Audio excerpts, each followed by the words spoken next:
Hello everyone, I'm Justin Fisher in the Shape Your Future Healthy Kitchen. We are with Chef Val from the OUTU School of Community Medicine. And I gotta tell you, the aromas that are hitting me right now from all of these mushrooms is amazing. You're sauteing them right there. What are we doing here? So we're just gonna saute some mushrooms today.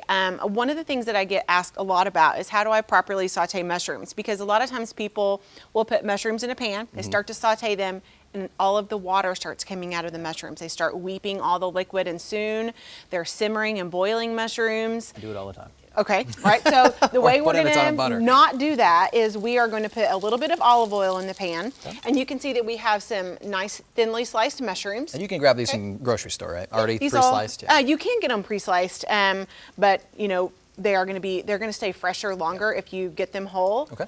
And another thing that people ask me about too is whether how to wash mushrooms. And Yeah, so some people will say that a mushroom is a sponge and you can't soak it in water, or you can't even run it underwater. But I don't actually believe that, and I think that if you work with mushrooms very often, you will see that they're not really all that spongy. And that's not why that's happening. It's that people are not cooking mushrooms at a high enough temperature. Okay. So get your pan smoking hot, add a little bit of fat to the pan. We're using some olive oil, and then you saute the mushrooms until they're golden brown. And so you can leave these mushrooms in the pan, but then push them to the sides, and then you can add more mushrooms. So we have some shiitake mushrooms here, we have some button mushrooms here, All the kinds. and then some portobellas, which portobellas are just big cremini, or you might see baby bella. Well, those are just the small mushrooms of a portobello mushroom. I like using those for like a burger.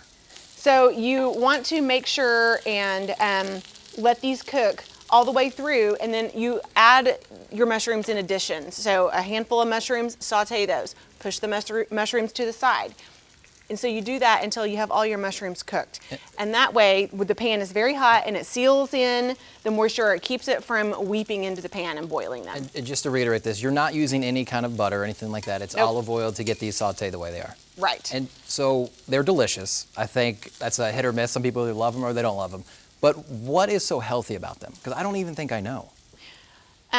Well, you're eating a vegetable that's very Right. low, and it's not technically a vegetable, but it is very low in calories. And so anytime you can incorporate those really low calorie vegetables into your dishes, like celery, I mean, it's almost a wash as far as the calories that you take in because it's so low. Mushrooms are much the same way.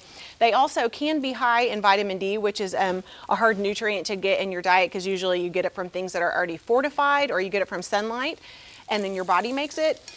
So mushrooms that have been treated with UV light or you can set them in your windowsill for a couple of days, and they will absorb that, and they make their own vitamin D. And you can put this in pretty much any meal that you want. Yeah, absolutely. All right. For any recipe, this recipe we've talked about today, or any other fast, they're easy, inexpensive in most cases, you can head to kjrh.com. You can find all those from Chef Val. Thanks for joining us.